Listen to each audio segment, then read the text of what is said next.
Después montamos esto en la plataforma.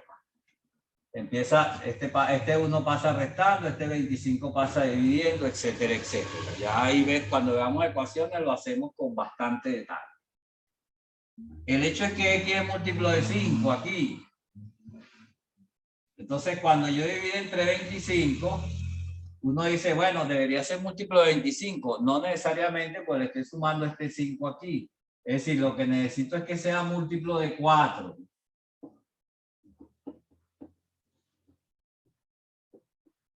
¿Por qué? Porque si es múltiplo de 4, ya sería múltiplo de 20. Si es múltiplo de 5 y múltiplo de 4 es múltiplo de 20. Y resulta que 4 por 16 es 64. ¿Ves? Y cuando tenga este 64 más este 1 que está aquí, 65. Y 65 lo puedo dividir entre 5. Bien sea aquí o aquí. Entonces necesito que x sea múltiplo de 4 y múltiplo de 5. O sea, lo estoy resolviendo sin meterme mucho con el álgebra, porque podría hacer otras cosas aquí. Por lo tanto, x es múltiplo de 20. O sea, que x puede ser 20 o, vamos a ponerle aquí pertenece para que usemos la simbología, o 40, o 60, o 80, etcétera. Y esas son las únicas posibilidades que va a tener x. ¿Para qué? Para que y me dé un número entero y z me dé un número entero. Si usted pone un número aquí que no es múltiplo de 20, no le va a dar un número entero. O sea, z le va a quedar 22,6 y no puede ser porque son capas. ¿Ya? Todos estos números sirven para resolver el ejercicio. Fíjense. Si x vale 20, usted lo pone aquí. Y 16 multiplicado por 20 más 6 es 2 por 6, 12, 2 por 1, 2, 326. La solución que nos está dando nuestra amiga, ¿no? Si usted pone aquí, si esto vale 326, ¿cuánto vale y? Recuerden que y era 4 quintos, ¿no? 4 quintos de 20. O sea, usted agarra 4 quintos y lo multiplica por 20, sería 4 por 20, 80 entre 5. Es 16, o sea que y valdría 16. Fíjese, 16 por 20, aquí lo tengo, es 320 más 6, 326. Y z valdría, usted lo pone acá, 20 por 16 sobre 25, más 1 sobre 5. Fíjense, aquí uno multiplica esto y le suma esto, ¿cuánto da? Vamos a ver rapidito. 20 es múltiplo de 5, me queda 4 quintos. 4 por 16, 64 más 1, 65 que dividido entre 5 es 13. Si usted multiplica 13 por 25, vamos a multiplicarlo rapidito. 3 por 25, 75, 25, 5, 7, 5, 12, 325. Más 1 le da 326. Es decir que n vale 326 como mínimo. Pero si usted agarra 40 aquí, 40, también sirve. Voy a borrar acá.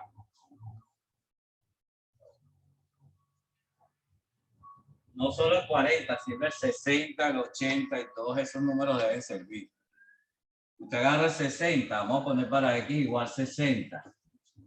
60 entre 5 es 12 por 4, 48. O sea que estoy multiplicando aquí por 3. Por lo tanto, z va a ser 39. Pero el número de cubos aquí va a ser otro. Va a ser 60 por 6. Son 6 por 6, 36. 6 por 1, 6, 3, 966 cubos.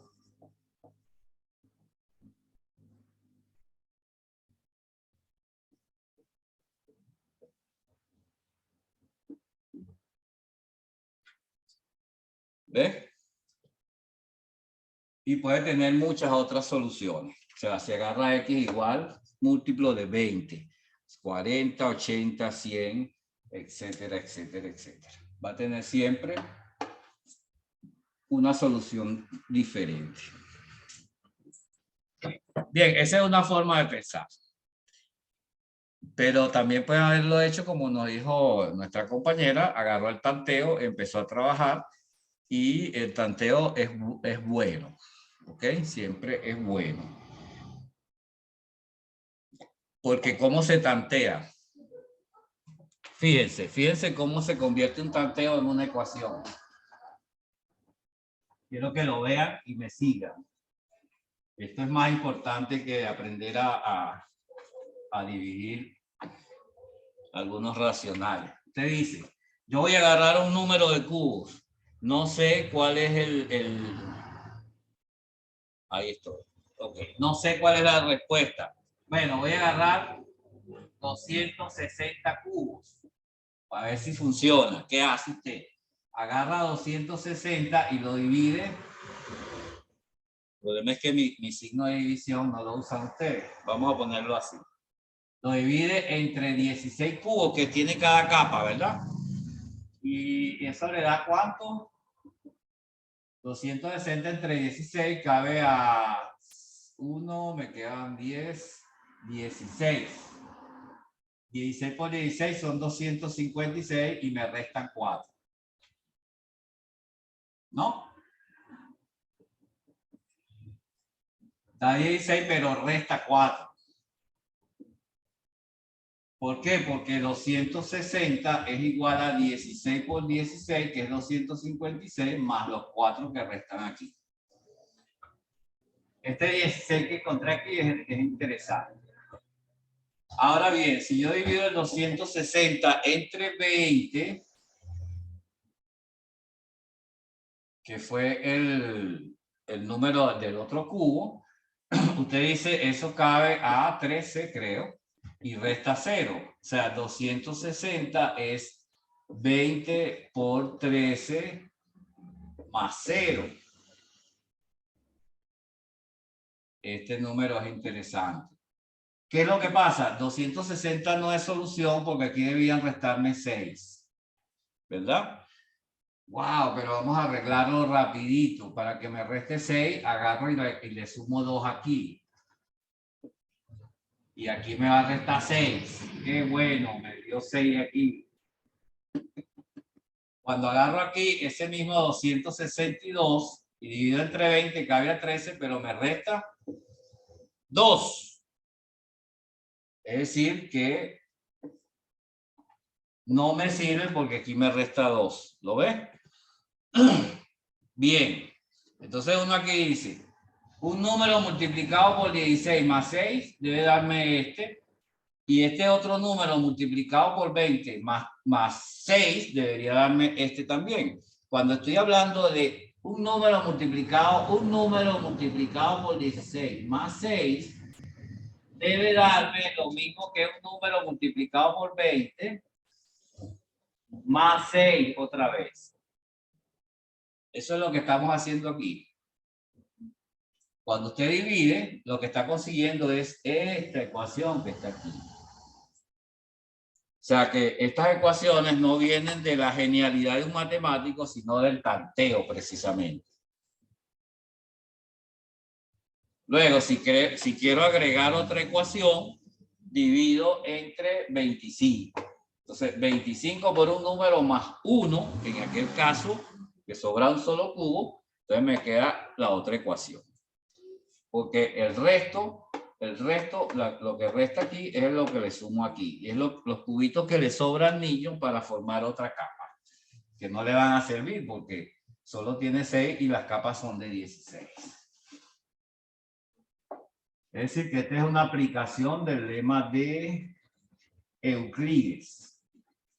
¿Se acuerdan del lema de Euclides? No. Bueno, ojalá alguien se acordara del lema de Euclides. Es muy importante el lema de Euclides. Bueno, mire, nosotros en la última clase quedamos en los números reales, ¿verdad? Y los números reales, sí, forman un cuerpo, dice la gente. ¿Qué significa eso? Rapidito les digo. Las dos operaciones básicas son suma y multiplicación. Es decir, la clase pasada construimos un cuerpo, un conjunto de números que representan cantidades. Y para no dejar nada fuera, dijimos cualquier cantidad. Chiquitita, ínfima o gigantesca, infinitamente grande. No importa. Todas las cantidades que puedan ser medibles, incluyendo la raíz de 2, pi, raíz de 7, todas esas cosas que no tienen una fracción, ¿cómo se dice? Asociada, incluyendo esas cantidades. Todas esas cantidades son los números reales. Los números reales son todos los números que podamos conocer. Es el conjunto más grande de números que representan cantidades. Después de los reales se inventaron otros conjuntos, pero con otras propiedades, pero ya no representan cantidades, sino otras características, como los números complejos, que son los que más pueden haber visto ustedes alguna vez en su vida. Pero los números complejos tienen dos dimensiones, ¿sí? No me sirve para una cantidad, me serviría para otra cosa, pero para cantidad, longitud de algo, por ejemplo, en comparación con otra cosa, si un metro es algo que tiene una medida determinada, ¿sí? Si un metro es algo que ya tiene una longitud ya estipulada, se los digo rápidamente, el metro es una invención del ser humano. Hace muchos años atrás, los científicos se pusieron de acuerdo porque todos deberíamos tener una sola unidad de medida.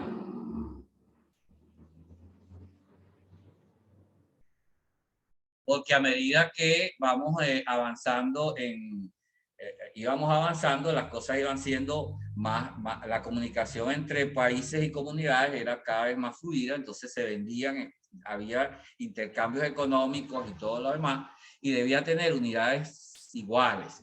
Entonces todos se pusieron de acuerdo y que agarraron una barra de una longitud determinada y dijeron, esto es un metro.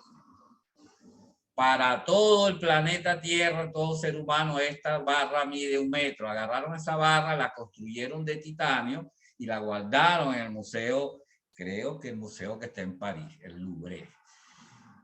Y como el titanio es un material que poco se oxida, pues se suponía que iba a durar mucho tiempo esa longitud. Entonces, esa longitud de 1 metro, entonces la lograron, después dijeron, pero vamos a dividirlas porque hay longitudes que son más pequeñas y la dividieron en centímetros. Y esos centímetros todavía dijeron, mira, pero pueden haber unidades más pequeñas, milímetros, cada vez más pequeñas. Y los milímetros, bueno, ya ahí nos seguimos dividiendo, pero se podían seguir dividiendo porque después empezaron a descubrir cosas, las moléculas, los átomos, los electrones, bla, bla, bla. Y entonces habían cada vez cosas más pequeñas, pero también había cada vez cosas más grandes. La distancia de la Tierra a Marte se mide en millones de kilómetros. O sí, de la Tierra a Saturno o de la Tierra al centro de la galaxia, etcétera, etcétera.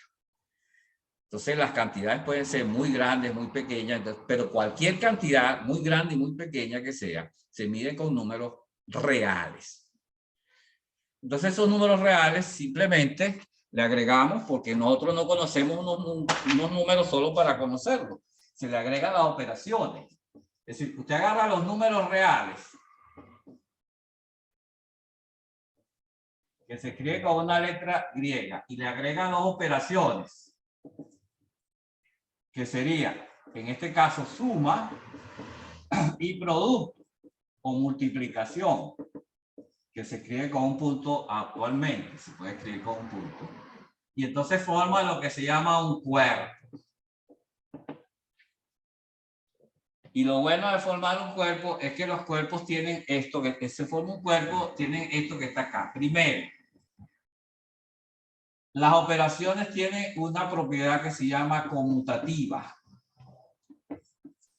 Es decir, si yo agarro dos números reales, vamos a suponer que X pertenece a R y Y pertenece a R. Y Z también pertenece a R y todos los que hay que agarrar pertenecen a R. Son números reales. Si yo agarro los números reales cualquiera y los sumo, puedo sumarlos en orden inverso y el resultado es el mismo. Pero si los multiplico, bueno, también es el mismo. La propiedad conmutativa sirve para muchas cosas. ¿Okay? Más adelante vamos a ver para qué sirve. Y la segunda propiedad importante, si se quiere, es la asociativa. Alguien les habrá dicho esta. Es decir, si yo agarro X más Y más Z, o sea, si debo sumar o multiplicar más de dos números, usted puede hacerlo en el orden que quiera. Puede sumar primero estos dos o suma primero los dos últimos. No importa. El resultado le va a dar lo mismo. Y lo mismo pasa con la multiplicación. Si usted va a multiplicar tres cosas al mismo tiempo, multiplica las dos primeras o las dos últimas. Y el resultado también va a ser el mismo. Profesor, ¿y qué pasa con la jerarquía de las operaciones? Sí, ahí vamos a llegar. Lo que pasa es que estamos en multiplicación. Todavía no hemos inventado la división. ¿Ves? Ya vamos a hablar de la jerarquía rápida de las operaciones. ¿Ok? Por ahora ni siquiera vamos a mezclar. Vamos a seguir. Este borrador no sirve, chicos. A votar. ¿Qué otra propiedad tiene el cuerpo?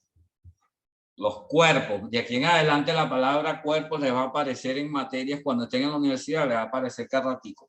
Menos mal que este conjunto es un cuerpo. Y cuando le digan es un cuerpo, usted dice, ok, tiene la propiedad conmutativa, tiene la propiedad asociativa, pero también tiene una propiedad que se llama elemento, en general se llama elemento neutro. Cero para la suma y 1 para el producto. ¿Ve? Es decir,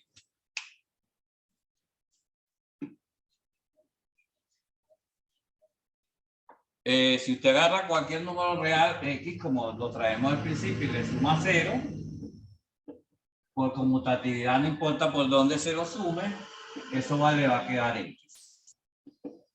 Y si usted agarra cualquier número real y lo multiplica por 1, bien sea por la derecha o por la izquierda, gracias a la conmutatividad, le va a seguir dando X. Estos números que cuando operan no influyen, no cambian. Por ejemplo, 0 más X no le cambia nada a X y lo deja X. Y 1 por X también la deja X. Esos números se llaman elementos neutros. Y el último elemento que puede ser importante, que más adelante nos puede aparecer en algún ejercicio, es el elemento simétrico.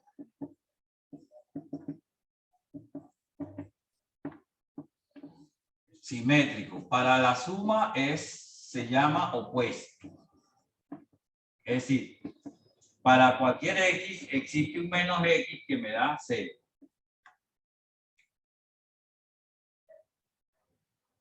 Cuando yo se lo sumo. Y en el producto se llama inverso. Es decir, para cualquier X existe un X así, que se puede escribir X a la menos 1, perdón, me excuso, que cuando usted lo multiplica, pues da 1. Y entonces aquí es donde aparece la necesidad de hablar de la división, ¿ok? Que ya vamos a hablar, no sin antes hablar de la propiedad que reúne las dos operaciones. ¿Cuál es esa? ¿Se acuerdan?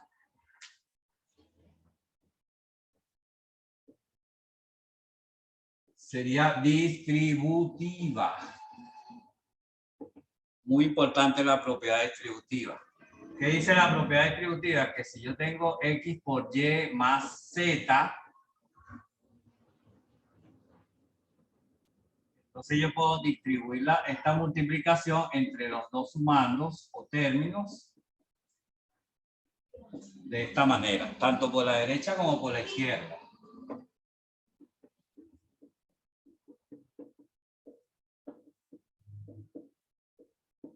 Así.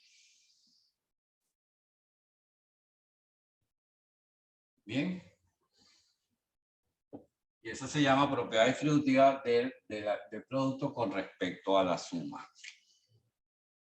Bien, acaba un alumno de decirme algo interesante, que es la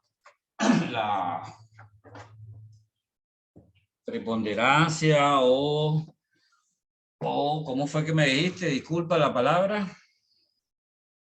La jerarquía de la... ¿Ah? Jerarquía.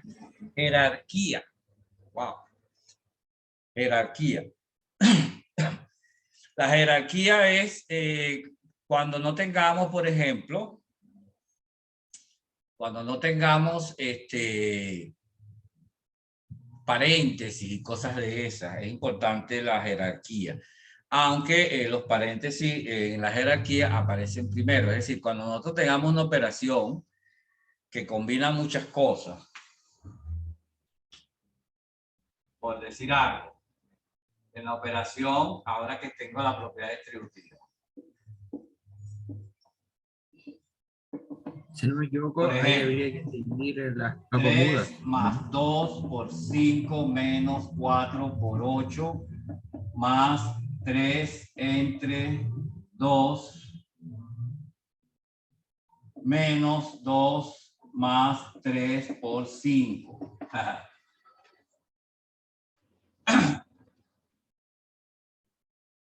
Si usted mete esto en una calculadora tal cual está, la calculadora le da un resultado cualquiera de acuerdo al programador de la computadora. Pero hay que tener cuidado porque uno piensa siempre en la operación, por ejemplo, la operación producto. Ojo con la operación producto, es conmutativa. ¿Qué me dice Sebastián? Es conmutativa. Y como es conmutativa, uno piensa que entonces la puede invertir cada vez que quiera. Papomudas o no. Híjola. Mira, la palabra papomuda es una palabra que los profesores dicen como para, ¿cómo que le dicen a estas palabritas que uno para uno recordar? Papomuda, fíjense que es paréntesis. Potencia, ¿sí? multiplicación, división, suma y resta. Paréntesis, potencias, multiplicación, división y sumas, ¿no? Al final. Es como el orden que debe llevar cuando usted vaya a resolver eso. Aquí no tenemos potencia. Pero lo recomendable es primero resolver los paréntesis ciertamente.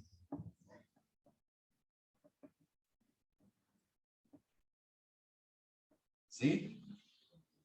En segundo lugar, se resuelven los productos y las divisiones. Y por último, se resuelven las restas o sumas y restas.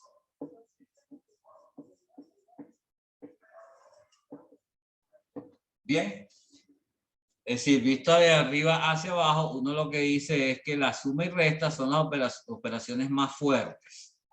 Son más fuertes que los productos de divisiones, por eso hay que resolver primero los productos de divisiones. Entonces, si nosotros hacemos esto, seguimos este sentido, primero debemos resolver este producto, bueno, primero este paréntesis, perdón, y este paréntesis. El problema es que dentro de este paréntesis tengo una suma y una multiplicación. Entonces, como tengo una suma y una multiplicación, aquí dice que lo primero que debo resolver entre suma y multiplicación sería el producto primero y después de tercero, o de segundo en este caso, la suma. Primero el producto, después la suma. ¿Ok? Tiene que tener cuidado con eso. Porque el producto es una operación más débil que la suma. La suma, ¿a qué me refiero con más débil? Cuando usted nota esto, mire. Yo voy a borrar aquí y no voy a hacer esa operación, pues no tiene mucho sentido. La podemos hacer luego. Usted dice 2 más 3 por 5. ¿Sí? Usted dice, este por afecta solo al 3 y al 5, ¿sí o no? No tiene nada que ver con el 2. Así es. Este por solo es para 3 y 5. No tiene nada que ver con el 2. No lo afecta, no lo mete en su problema. Pero ese es el signo más.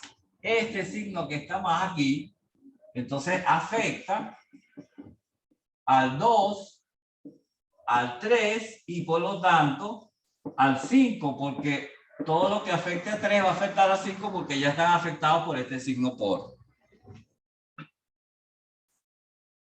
¿Ves?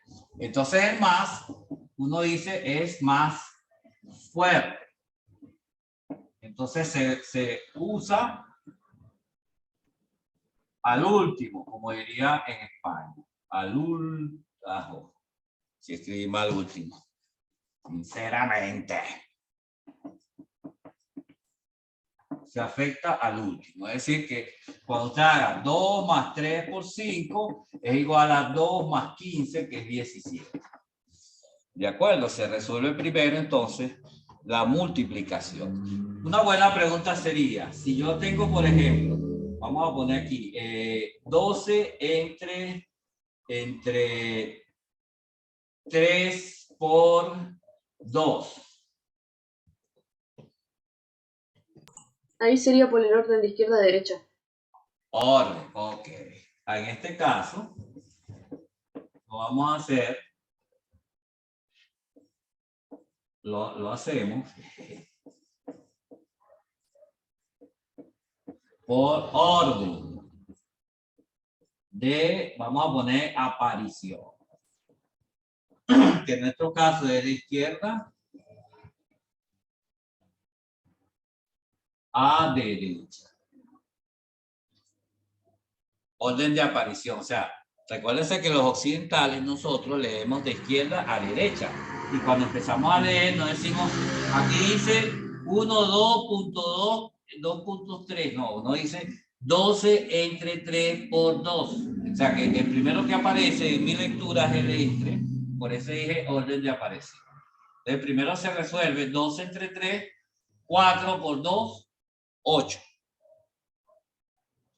Y no se puede hacer otra cosa. Ojo, hay que respetar el orden de aparición cuando esté esto, porque no hay paréntesis. Si hubiera paréntesis, hay que tener cuidado. Miren lo que puede pasar. Miren todo lo que nos puede pasar. 12 entre 3 por 2. La forma correcta, según acabo de decir, sería 12 entre 3 a 4 por 2, 8. Pero si nosotros ponemos un paréntesis, por ejemplo, aquí, entonces ahora le estoy estableciendo prioridad al paréntesis. Entonces sería 12 entre 3 por 2, 6, que da 2. ¿Ve cómo puede cambiar ese paréntesis? No cambia, sin embargo, si lo coloco aquí, porque mantiene el orden de operación. 2 entre 3 a 4 por 2, 8. O sea, se mantiene, porque aquí el paréntesis no hizo nada. Pero hay que tener cuidado con esto. Si yo agarro aquí y digo, mira, el producto es distributivo, perdón, conmutativo, o sea que yo podría voltearlo así.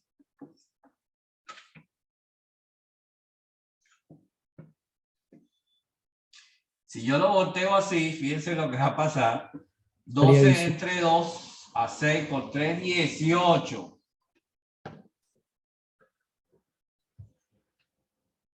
Sin embargo, si aquí yo uso los paréntesis, 2 por 3, 6, y me da 2. Pero si uso los paréntesis de adelante, 12 entre 2 por 3 me va a dar 6 por 3, 18.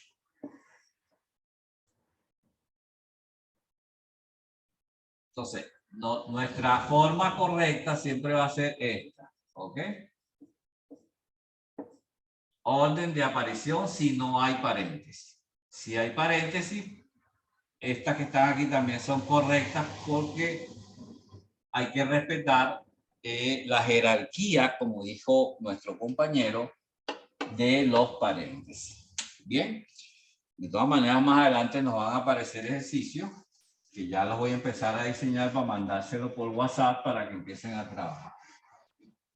Bien, aunque nuestra clase de hoy no era de pero yo por costumbre siempre voy viendo estas cosas. Nos quedan como 5 minutos, vamos a tomarnos otros, tal vez otros minutos más y vamos a recordar rapidito operaciones, ni tan rapidito, en Q, en los racionales. Y no vamos a ir tan rapidito, sino que vamos a poner con la suma. Recuerden que los racionales son así. A sobre B y vamos a poner aquí M sobre N para no escribir la letra C y D porque la D sí. La suma de dos racionales siempre se hace sin. La forma de sumar dos racionales es así. Este se multiplica por este. A multiplicado por N. La suma. Este se multiplica por este. Y entonces uno dice en cruz. Dicen muchos alumnos. B por N. M. Pero como me va a dar un racional por el producto de dos racionales, entonces abajo se multiplica este por este. Esa es la forma natural de sumar fracciones, ¿ok? ¿Qué es lo que pasa? Ojo. Si el denominador, que es el de abajo, recuerden, es el mismo. Es decir, si usted tiene A sobre B y le suma C sobre B también, simplemente se dedica a sumar solo los dos de arriba y colocar la misma B. También se puede sacar el mínimo como un múltiplo y ahorrarse la simplificación. Claro, eso viene de aquí, fíjense. Es decir, si yo tengo, por ejemplo, 2 octavos, estoy hablando de dos, piense en llaves, tengo 2 llaves de octavos, son 2 octavos, tengo 2 octavos, en la mano tengo 2 octavos y le sumo 3 octavos, entonces, ¿qué voy a obtener? Si usted le dice a un niño, mira, si te doy 2 lápices, perdón, tienes 2 lápices y te doy 3 lápices, vas a tener, él va a decir 5 lápices. Es lo normal. Si yo tengo 2 octavos y tengo 3 octavos, voy a obtener 5 octavos. Y este 5 viene precisamente de 2 más 3.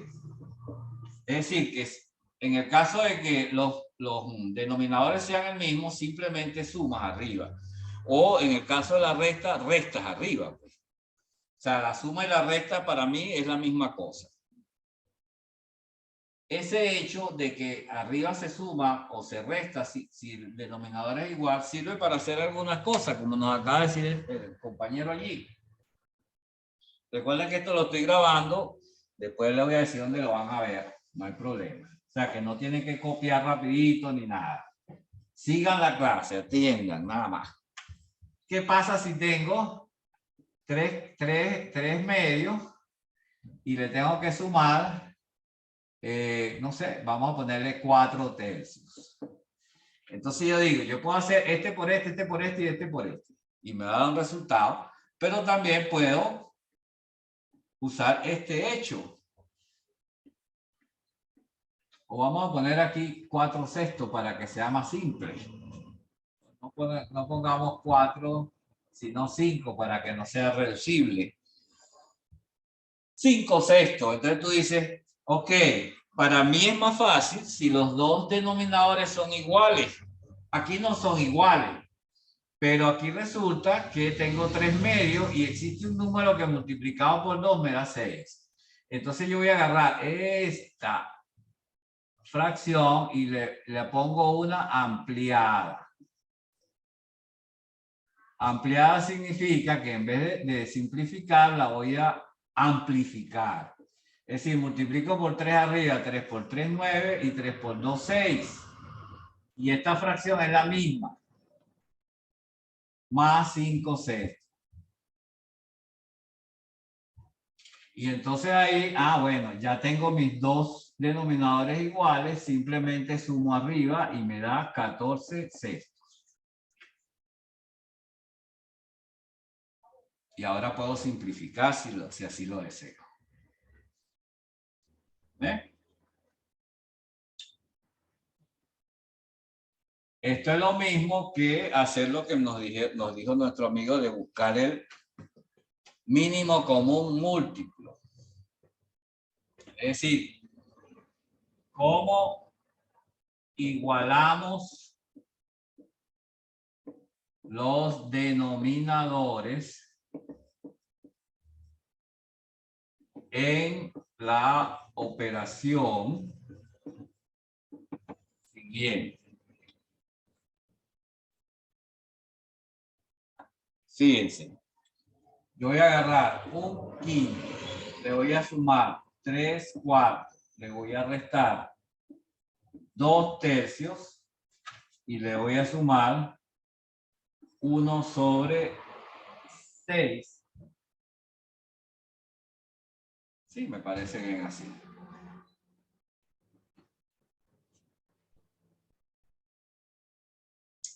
¿Cómo igualamos los denominadores en esa operación? Es decir, que todos estos sean iguales para nada más dedicarme a operar con los de arriba.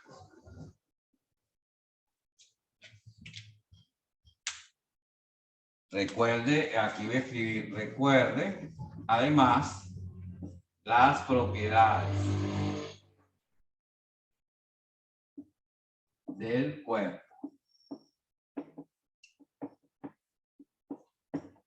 Es decir, yo aquí estoy hablando, hasta aquí hablé de suma de dos fracciones.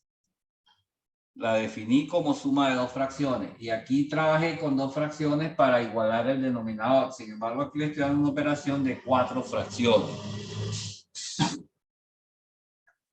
Pero va a recordar las operaciones de cuerpo. ¿Qué me dice las operaciones de cuerpo? Que yo puedo simplemente asociar estos 2 a 2 e irlas disminuyendo hasta tener dos fracciones.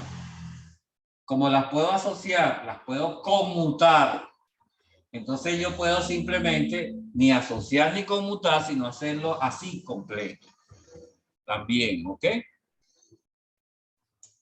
Es decir, que cuando yo enseñé o recordé cómo se suman dos fracciones, ya les estoy dando un método para sumar 3, 4, 5 o 10 fracciones. Bien, lo voy a dejar así. Este ejercicio vayan haciéndolo. No es que van a tener esta suma, no me importa cuánto da. Lo que me importa es cómo igualamos los denominadores aquí abajo para luego hacer la operación. ¿De acuerdo? Alguien va a decir con el mínimo, entonces me va a explicar rápidamente. Luego me dice la próxima clase o podemos ir hablando por WhatsApp el por qué. ¿Ok? Sí, porque lamentablemente tengo que suspender ya porque a las 6:50 tengo clases con alumnos de la universidad. Y me van a empezar a fastidiar por el WhatsApp. Bien, chicos, vamos a dejar este ejercicio de tarea para que lo intenten. De todas maneras, voy a empezar a hacer una guía y si la termino pronto, rápido, se las voy a mandar por WhatsApp para que en una de las clases siguientes, la próxima podría ser, trabajemos con ella. Si logro el acceso a aula antes de la próxima clase, entonces la metemos en el aula. Mire, las dos clases, aunque tienen cosas que no son de matemática, porque hablamos de evaluación. Bárbara, dime. Al final, hoy día tenemos taller o no? No, la coordinadora no me ha dicho que haya conseguido el ayudante. Lamentablemente. Si la coordinadora no nos consigue el ayudante próximamente, Yo voy a inventarme una y voy a ponerle un par de horas de práctica en algún hueco por ahí, puede ser hasta el fin de semana, pues, para que asista el que pueda. Sí, Dale. porque tenemos que hacer ejercicio, hacer matemáticas ejercicio, sin ejercicio no vamos a llegar lejos. Yo resuelvo eso esta semana, no se preocupe. O sea que ya esta semana antes de la próxima clase, o tenemos ayudantes para hacer ejercicio o yo buscaré un huequito. Lamentablemente ese huequito va a tener que ser los fines de semana, porque durante la semana, primero, yo estoy muy ocupado, pero segundo, yo no puedo tomar sus días de la semana, porque yo no sé qué actividades tienen ustedes. Pero de repente lo ponemos el sábado a tal horita más o menos interesante que nos pueda servir y que asiste el que pueda, y el que no pueda, bueno, que estudie solo, pues no podemos obligarlo. Bien, entonces esto queda pendiente para la próxima clase, chicos. ¿Qué más? ¿No? ¿Está bien? Nos vemos, muchachos. Gracias por la asistencia. Hasta luego, profe. Cualquier Chao, cosa, profe, que le vaya súper. No, profe, que le vaya bien. Gracias. No, profe, que esté bien. chévere, cualquier crítica, profe. escríbanla, díganmela para mejorar. Tienen el WhatsApp. Chao.